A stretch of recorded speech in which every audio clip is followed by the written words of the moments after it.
계속해서 다음 출연자는 참가번호 31번 윤현수님입니다. 낭송할 시는 17조 김동관 시인의 어머니의 사발입니다. 어머니의 사발 김동관. 어머니 한쪽 가슴 땅끝에 묻던 날 선잠 깬 흙갈에 알몸을 드러내고 사라진 전내음 찾아 또아리를 틀고 있다. 기억의 끈 마디마디 빚어올린 초벌 인생. 기울은 물레 위를 멈칫멈칫 걷다가 젖은 손 어루만지며 둥근 마음 새긴다. 출산 앞둔 산모처럼 긴장한 불가마. 뼛속까지 스민 열기 훈훈하게 달아올라 살갗이 터지는 고통 외로움을 벗긴다. 하늘이 열리고 흰 연기 날개 펴면 갓 태어난 빛깔들이 꿈틀대는 잔불 속 어머니 빈 가슴 채울 사발 하나 숨을 쉰다. 네, 다음 출연자는 참가번호 32번 박미경님입니다. 낭송할 시는 48조 유한진 시인의 문경세제 너푸른 꿈의 고개입니다. 문경세제 노푸른 꿈의 고개. 유한진. 하늘과 땅 사이에 드높은 사이 고개. 새들도 쉬어넘은 문경 땅 세제는 백면 서생이 넘어가고 조립동이 넘어가고 그이들의 빗땀들은 10년 공부가 넘어가서 알성급제가 넘어왔고 장원급제가 넘어왔지만 더 많이 넘어온 한숨, 눈물, 구비 새소리만이 아니다. 바람소리만은 더 아니다. 넘어야 하는 꿈의 고개가 하도나 높고 험해 꿈도 높으르륵 고갯길이 되었으리니 바라고 소망하는 그 이름이 되었으리니 문경. 귀하고 아름다워 경사스런 이름대로 발 뒤꿈치 발걸음마다 기쁜 소식이 뒤따라와 흰 구름 속 고갯마루 문경 세제는 내 모국어의 목소리가 울려 퍼져 낭낭낭.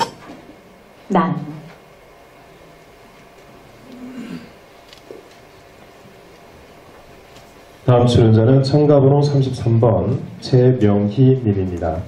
낭송할 시는 15조 권운지 시인의 유전하는 아버지입니다. 유전하는 아버지 권운지. 긴긴 협곡을 거쳐야 그곳에 닿는다. 배광의 고요 속에 아버지의 수많은 전생을 만난다. 아버지는 옛집 앞 환한 벚꽃나무 아래서 나를 향해 웃고 계신다. 검푸른 석탄을 가득 실은 가시랑차가 갱도를 나와 아버지와 내 앞을 지나가고 있다. 내가 태어나기도 전 그의 여름, 땅이 울리고 강물이 푹 죽도록 아버지는 알았다. 시녀를 참으며 긴긴 행렬을 따라가며 돌아보고 돌아보던 아버지를 놓쳤으리라. 한 번도 만난 적 없는 아버지를 찾아간다. 아버지도 수없이 이 길을 찾아왔을 터지만 다리 위에서 어깨를 스쳐도 번번이 알아보지 못했다. 아버지를 증언하던 사람들도 모두 떠났으므로 이제 가시랑차와 아버지를 저 아득한 지층 속에 못 놓니 끝나지 않는 생의 어느 봄날 검푸른 탄이 된 아버지 가시랑차 타고 오시면 못다한 이야기 밤새 나누리라. 네, 다음 출연자는 참가번호 34번 윤순분님입니다. 낭송할 시는 20쪽 김병중 시인의 고향 시인입니다. 고향 시인 김병중. 기쁜 소식을 듣는다는 그 고대 가면 무명 시인 한 사람 조용히 살고 있단다. 토끼꽃 발짓 낀 딸아이 손을 이끌고 때때로 개울가에서 조약돌 줍고 있더라. 삽 한 자루 들고 논으로 나서면 물거울 속에 낯익은 얼굴 하나. 가는 실바람에도 잠주름지지만 따뜻한 눈물 속에 구름이 같이 눕더라. 시인의 이름은 잘 몰라도 새 이름, 꽃 이름, 나무 이름을 줄줄 외는 푸른 비 도는 사람들이 사는 마을엔 성은 불러도 이름을 부르지 않더라.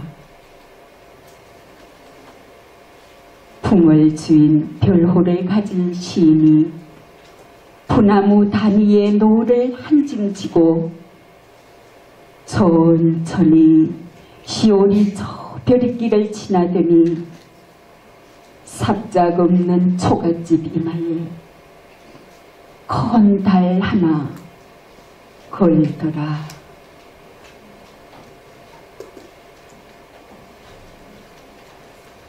네, 다음 출연자는 참가번호 35번 김선희님입니다. 낭송할 시는 32쪽 박영석 시인의 모전천 3번 나무입니다. 모전천 3번 나무 박영석. 해가 뜨면 길을 여는 3번 나무. 아래로 모전천이 흐르고 그 나무 물쪽으로 구부려 소리 듣는다. 4월 중순 물때가 차면 이파리 꽃봉오리 만선의 봄배가 든다. 씻고 싱싱한 것들 부려놓으면 꼭 비린내 후 풍기는 어시장 같다. 소래포구, 구룡포구 또는 수산시장쯤 되리.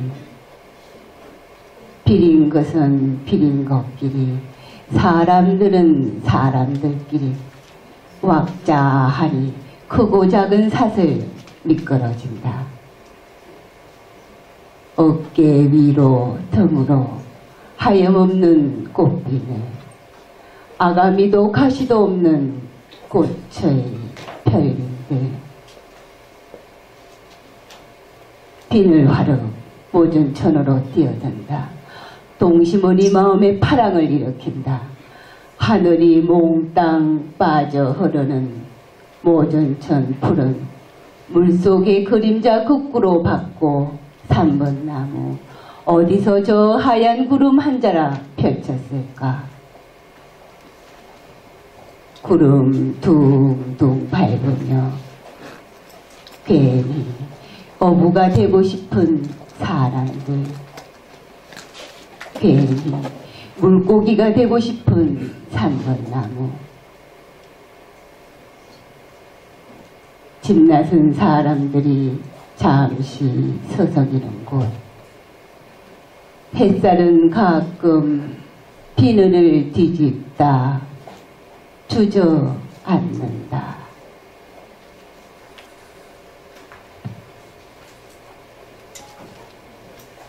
네, 다음 출연자는 참가번호 36번潘길순님입니다. 낭송할 시는 45쪽 엄재욱 시인의 세제의 달빛입니다. 세제의 달빛. 엄제국.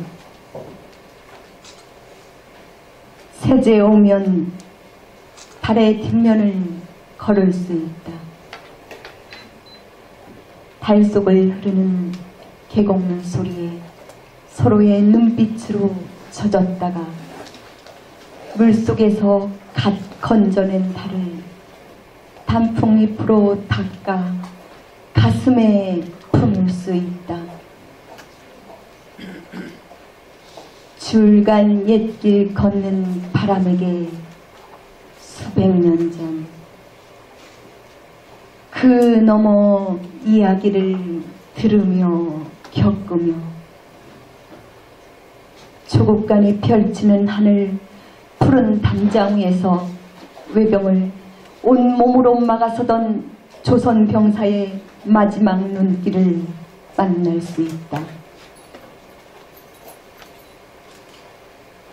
그 옛날 아버지의 아버지, 어머니의 등짝과 가슴이 파여지고 헤쳐지던 여기 세제는 달빛이 알쓰는 마을. 모여든 발자국에 땅 위에 것들이 있고 풀썩이는 흙먼지 붉은 눈빛이 조령간 가슴속에 붐비는 노래이려니 낮은 몸 발끝으로 순한 길을 펼치는 우리는 다같이 길 위의 사람들.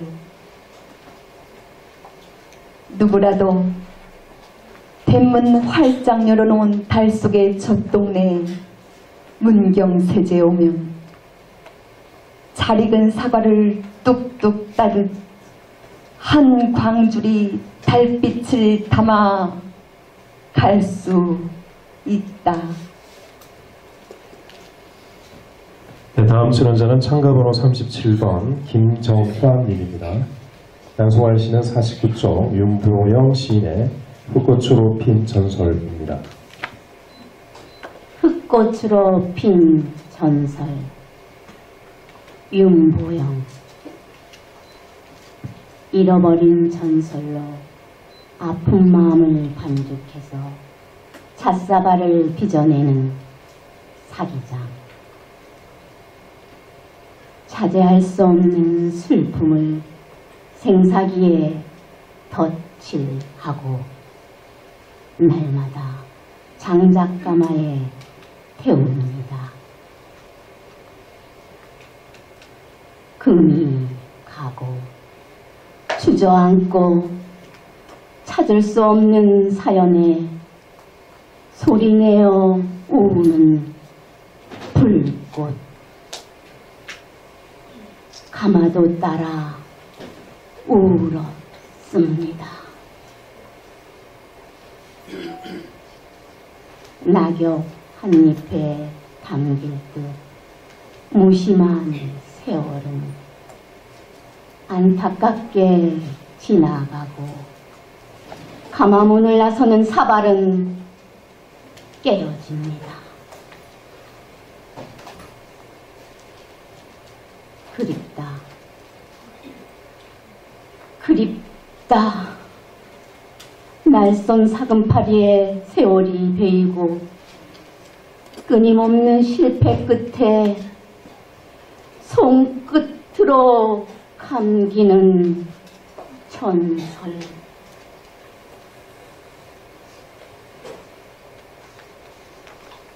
가마 속에 들어가 꽃을 피웠습니다. 정호다완. 문경에서 찻사발로 태어났습니다. 지지 않는 사랑이 되었습니다.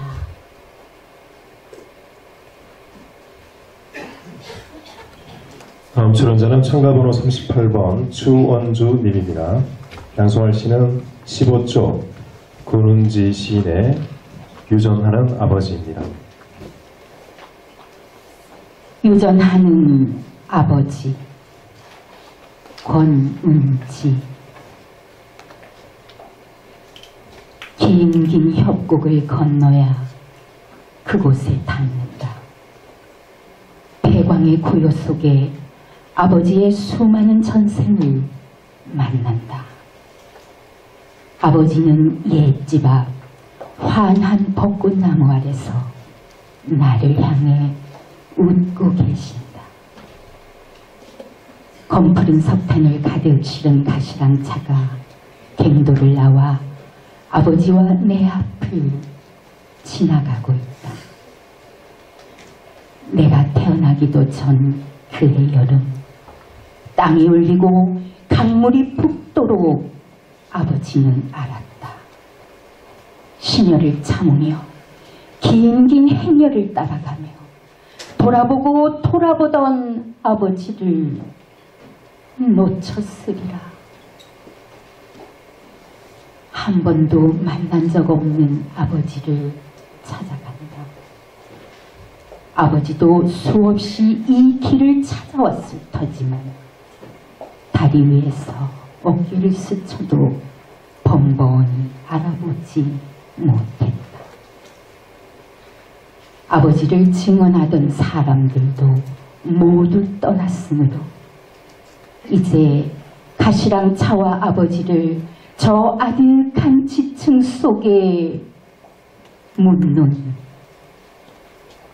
끝나지 않는 생의 어느 봄날, 검푸른 탄이 된 아버지 가시랑차 타고 오시면 못다한 이야기 밤새 나누리라.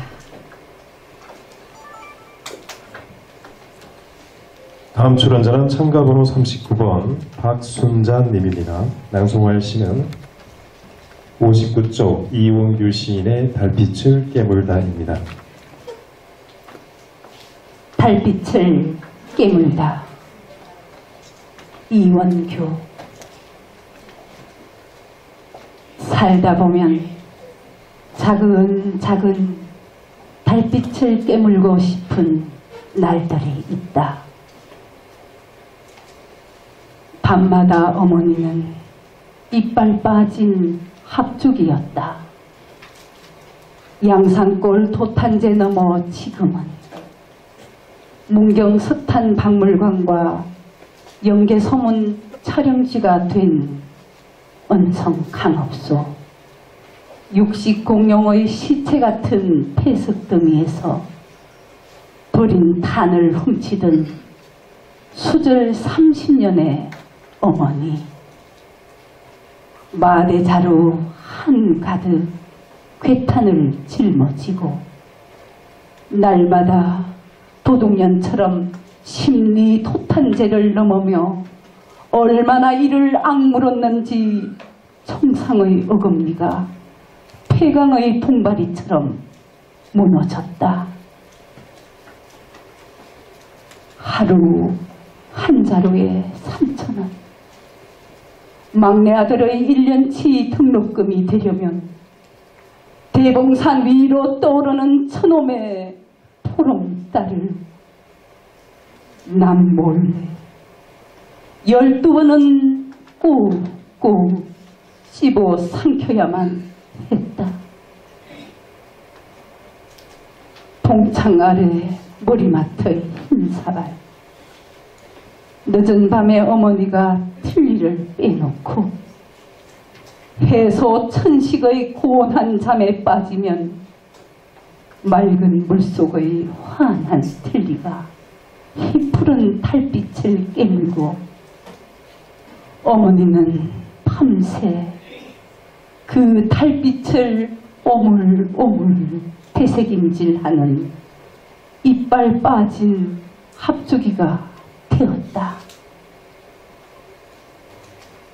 어느새 나 또한 죽은 아버지 나이를 넘기며 씹을 만큼 다 씹은 뒤에, 아니 차마 마저 씹지 못하고 할 만큼 다 말한 뒤에, 아니 차마 다 못하고 그의 들었을 나의 틀니에 대해 생각하다가 문득 어머니의 틀니의 행방이 궁금해졌다.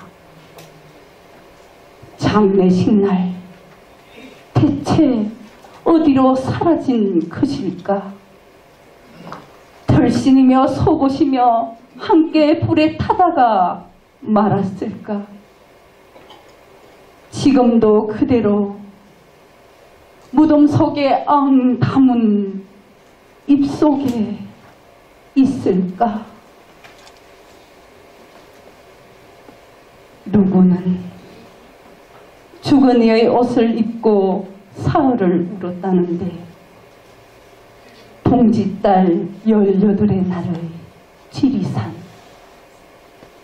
홀로 고향의 무덤을 향해 한 사발의 녹차를 올리는 10번째 제삿날 밤이 되어서야 보았다.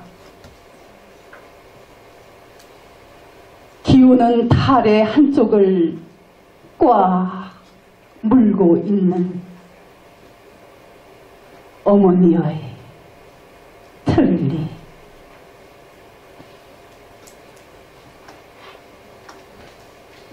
다음 출연자는 참가번호 40번 공태연 님입니다.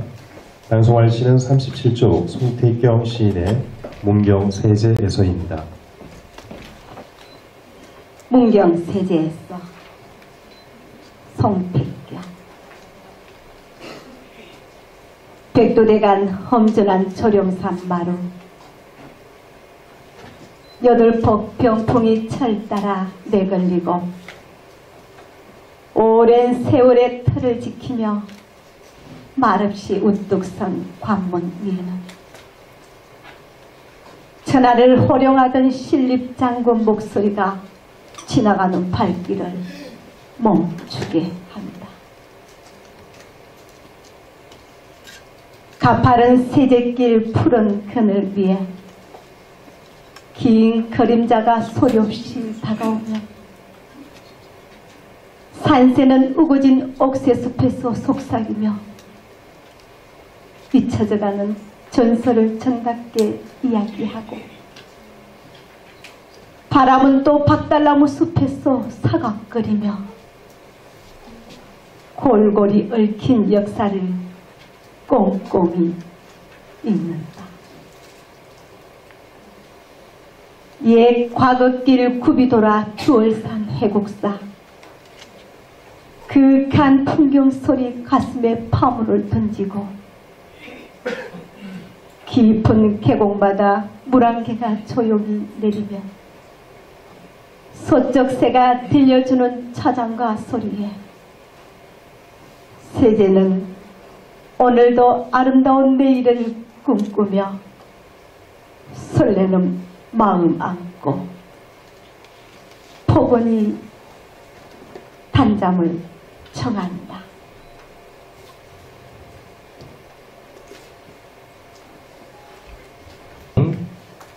참가번호 42번 석용무님입니다. 낭송할 시는 47쪽 오세영 시인의 문경세제입니다.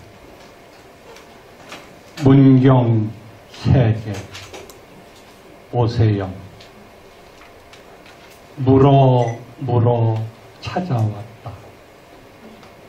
짐승도 길을 잃고 새들도 쉬어서 넘는다는 문경 세계. 인생살이 고단타 해도 어찌 길없는 세상이 있겠느냐.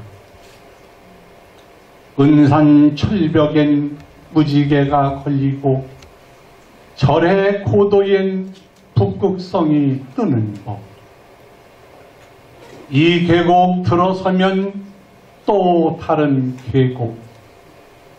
이 봉우리 넘어서면 또 다른 봉우리.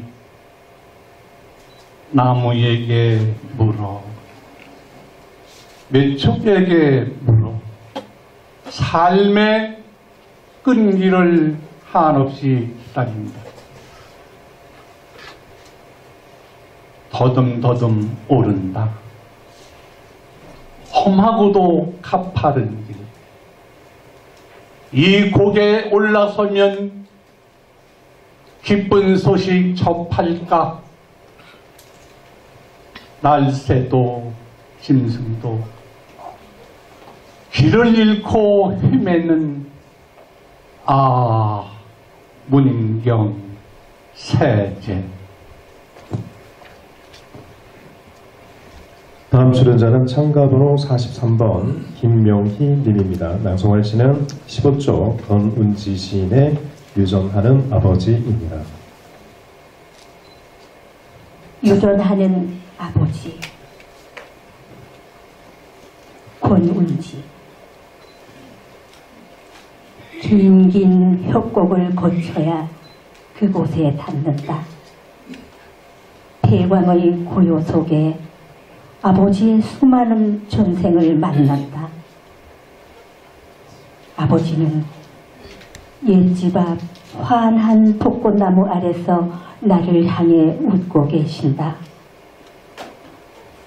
검푸른 석탄을 가득 실은 가시랑차가 긴 도를 나와 아버지와 내 앞을 지나가고 있다.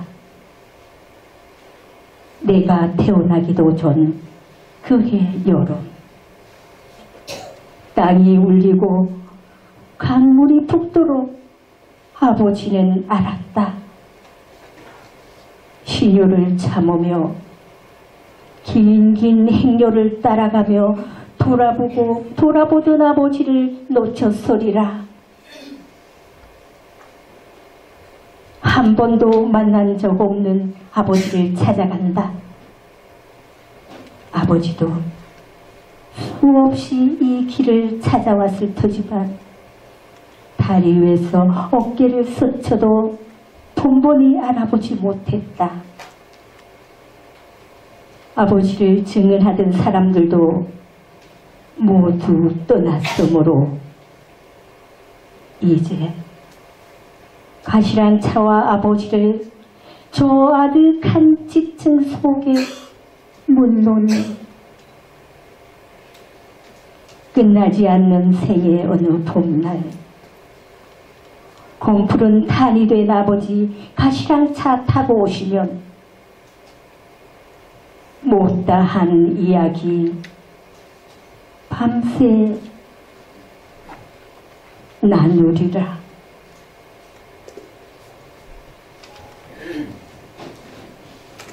다음 출연자는 참가번호 44번 김소희 님입니다. 낭송할 시는 14조 건가파 시인의 그대 맨발로 오라 문경세제 1 보겠습니다.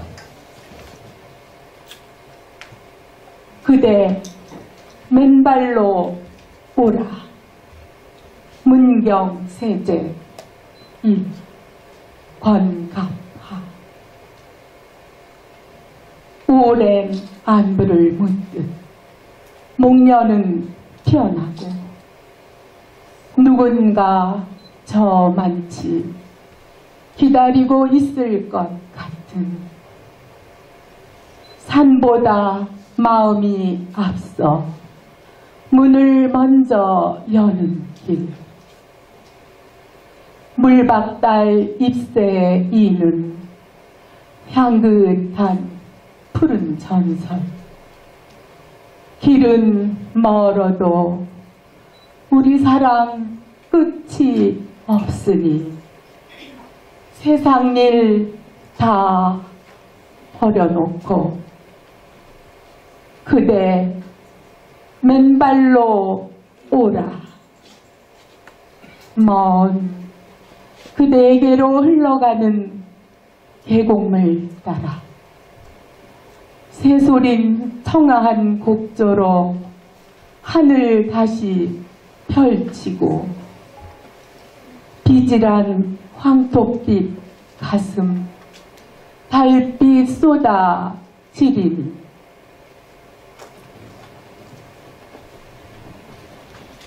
다음 출연자는 참가번호 45번 안덕래 님입니다. 낭송할 시는 34조 배한봉 시인의 문경세제 오리무중을 해치다입니다.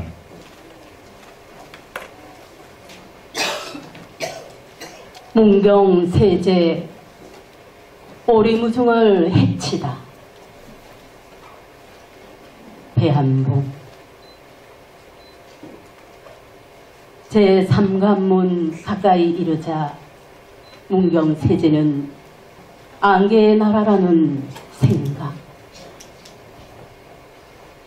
너럭바위 사이로 소나무 사이로 새어나오는 안개. 계곡 물소리를 덮치며 흘러나오는 안개. 들은 바 세제라는 이름에는 여러 유래 있지만 새도 날아서 넘기 힘든 고개라는 말이 가장 시적이지 않느냐. 묻던 기명은 안개 때문에 새들이 더 날기 힘들었을 거라고. 세제 할매 집에서 호불호 먹은 점심밥 벌써 소화 다 됐다며 너스레 웃음을 친다. 오솔길에 불과했을 옛 문경세제. 도적이 다가와 옆구리 찔러도 길동무와 얼굴 구분 못했을 그 오리무중 해쳐 과거장에 도착한 선비는 어떤 답 남겼을까? 안개 세상에서의 길 찾는 법, 소백준년 같은 필법으로 써내었을까? 일행들이 바삐 걸음을 옮기는 동안 김용과 나는 그런 이야기 나누며 아름드리 소나무의 등을 기댄다. 안개가 만든 이쪽과 저쪽 세계의 경계. 어떤 걸음으로 어떤 마음으로 넘을 것인가. 찢어지게 가난한 어린 상주에 닭 찾아준 달성판관 같은 일을 떠올리며 짙은 안개 속에서 다시 가야 할 길 가늠하는 우리에게 안개 없어도 안개 낀 세제보다 길 찾기 어려운 이 시대. 길 잘 찾아가라 일러주는 것인가. 이제야 뿌옇게 삼킨 하늘과 비경, 햇살과 함께 슬금슬금 풀어내는 문경세제.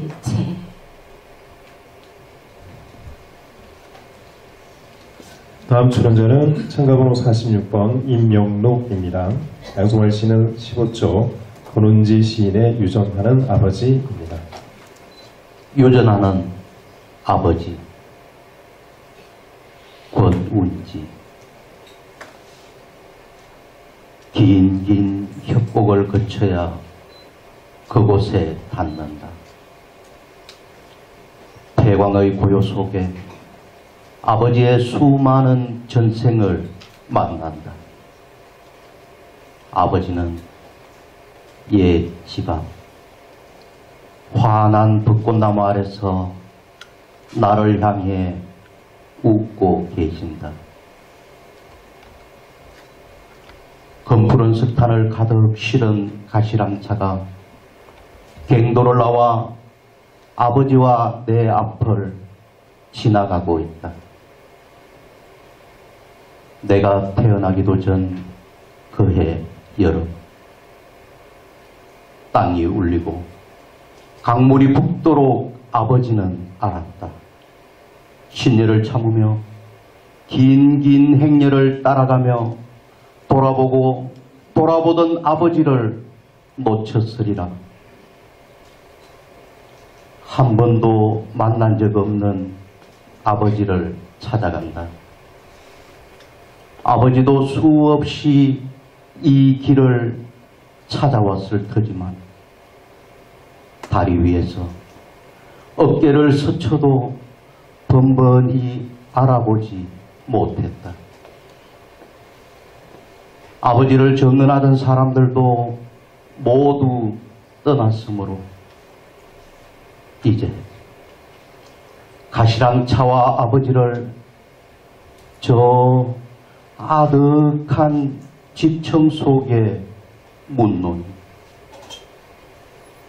끝나지 않은 생의 어느 봄날 검푸른 탄이 된 아버지 가시랑차 타고 오시면 못다한 이야기 밤새 나누리라.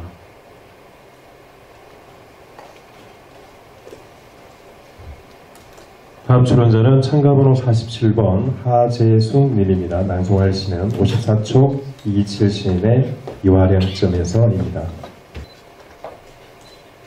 이화령점에서 이기철. 황혼의 집들은 조금씩 신의 모습을 닮아 있다.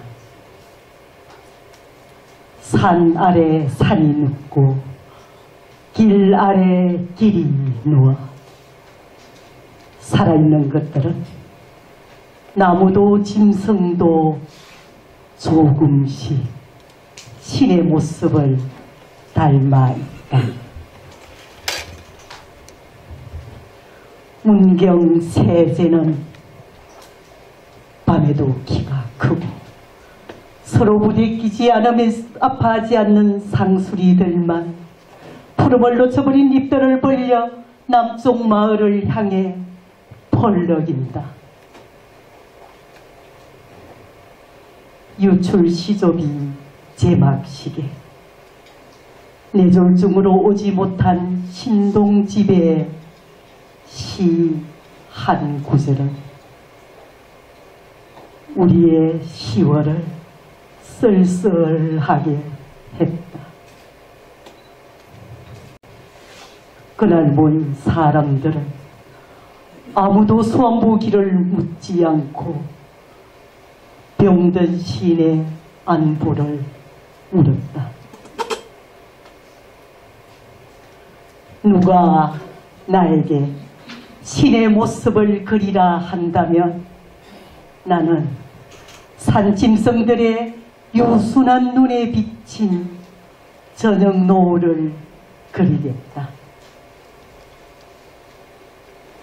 저녁의 빛깔이 하늘을 데우는 온기로 떠돌 때 숲은 햇빛을 제 몸속으로 흡수하고 새들을 몸 밖으로 뱉어낸다. 사람보다 나무들이 먼저 겨울을 예감하기 때문이다. 이름 모르는 마을의 집들이 짐승처럼 엎드려 있는 이 화령점에서 아무도 제 슬픔의 빛깔을 채색하지 못할 때 주황색의 깃발을 들어 나는 지상에 추위타는 것들을 떼워주고 싶다. 다음 출연자는 참가번호 48번 정연숙 님입니다. 낭송할 시는 53조 이경림 시인의 세제입니다. 세제 이경림.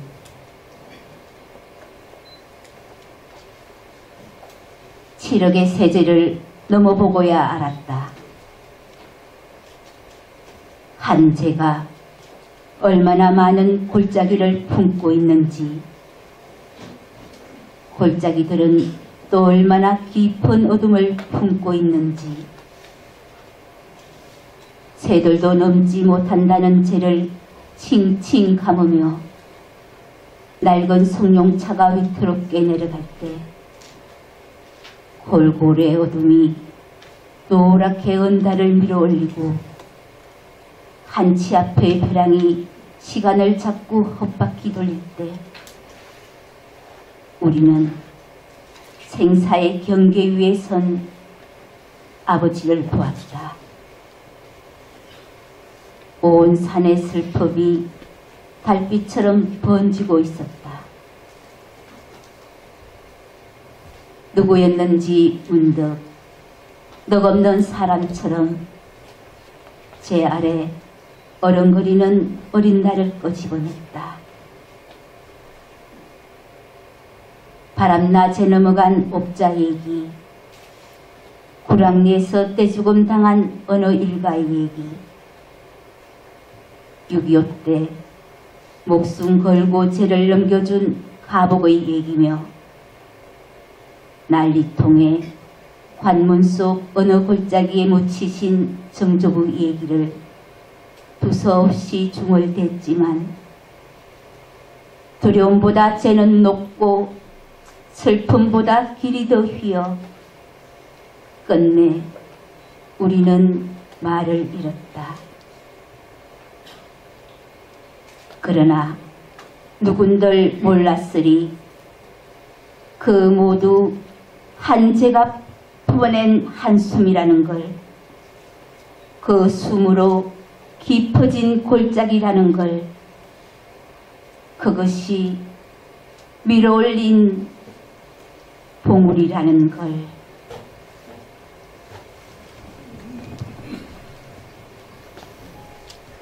네, 다음 출연자는 참가번호 49번 권미애 님입니다. 낭송할 시는 70조 조양순 시인의 바람, 안개, 벚꽃 등입니다.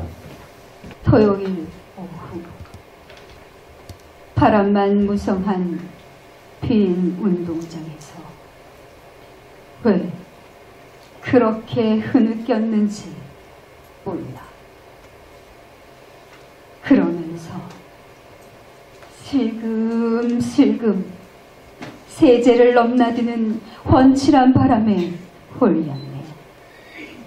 진남교에 애잔한 안개에 발목 잡혔네. 10년이 가고 또 가고 사람이 가고 또 가고 어느 날 고목으로 어우러진 무전천변 벚꽃길을 간 세월 생각하며 걸을 것 같아.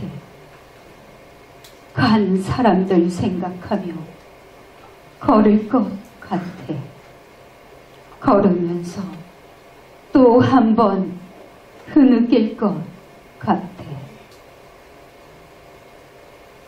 또 그 다음 어느 날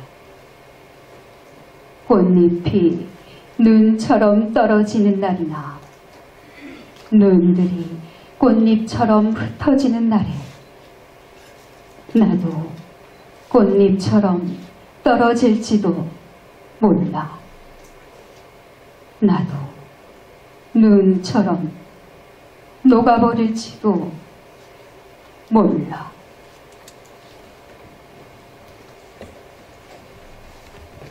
다음 출연자는 참가번호 50번 배덕정님입니다. 낭송할 시는 59쪽 이원규 시인의 달빛을 깨물다입니다. 달빛을 깨물다. 이원규. 살다 보면 차근차근 달빛을 깨물고 싶은 날들이 있다. 밤마다 어머니는 이빨 빠진 합죽이었다. 양산골 도탄제 넘어 지금은 문경석탄 박물관과 영계소문 촬영지가 된 은성 광업소. 육식 공룡의 시체 같은 폐석더미에서 버린 탄을 훔치던 수절 30년의 어머니. 마대자루 한가득 괴탄을 짊어지고 날마다 도둑년처럼 심리도탄제를 넘으며 얼마나 이를 악물었는지. 청상의 어금니가 폐광의 통바리처럼 무너졌다. 하루 한 자루에 3,000원. 막내 아들의 1년치 등록금이 되려면 대봉산 위로 떠오르는 저놈의 보름달을 남몰래 12번은 씹어야 했다. 봉창 아래 머리맡에 흰 사발. 늦은 밤에 어머니가 틀니를 빼놓고 해소천식에 고온한 잠에 빠지면 맑은 물속에 환한 틀니가 희푸른 달빛을 깨물고 어머니는 그 달빛을 오물오물 되새김질하는 이빨 빠진 합주기가 되었다. 어느새 나 또한 죽은 아버지 나이를 넘기며 씹을 만큼 다 씹은 뒤에, 아니 차마마저 씹지 못하고 할 만큼 다 말한 뒤에, 아니 차마 다 못하고 그에 들어설 나의 틀니에 대해 생각하다가 문득 어머니의 틀니의 행방이 궁금해졌다. 장례식 날 대체 어디로 사라진 것일까? 털신이며 속옷이며 함께 불에 타다가 말았을까? 지금도 그대로 무덤 속에 앙담은 입속에 있을까? 누구는 죽은 이의 옷을 입고 사흘을 울었다는데 동짓달 18의 날의 지리산 홀로 고향의 무덤을 향해 한 사발의 녹차를 올리는 10번째 제삿날 밤이 되어서야 보았다. 기우는 달의 한쪽을 꽉 물고 있는 어머니의 틀니.